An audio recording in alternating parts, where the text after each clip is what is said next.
konting contact. Siya naman kung ang basketball ko, pero kailangan disiplina rito ha. Pagbibigay tayo disiplina, kailangan ang coach lang ang dapat mag-contain dito, coach lang, no? At saka captain ball, okay? Saka tatayo, coach lang. Yun lang ha, walang ano ha, ito, tandaan nito. Diretso lang tayo ha. Alam mo magkakaroon ko malaki ha. Tapos nagpupuas sa kamay. O sige, bago na ball game ha. Isa lang tayo, ito, laro lang to ha, laro lang to ha.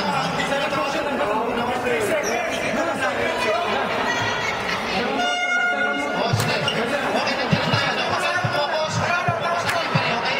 Focus kayo sa laro nila, huwag sa referee, okay? Okay, focus sa referee. Ang referee natin, no? Hindi naman ano, commit tayo na ito ha.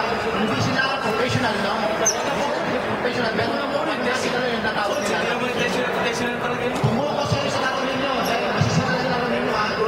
Ito, gusto ko, mabatay, magsama-sama tayo, pero gaganyan bawat sa inyo.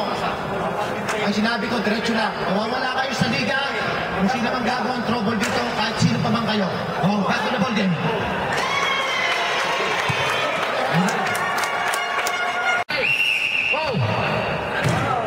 Foul committed by number 22.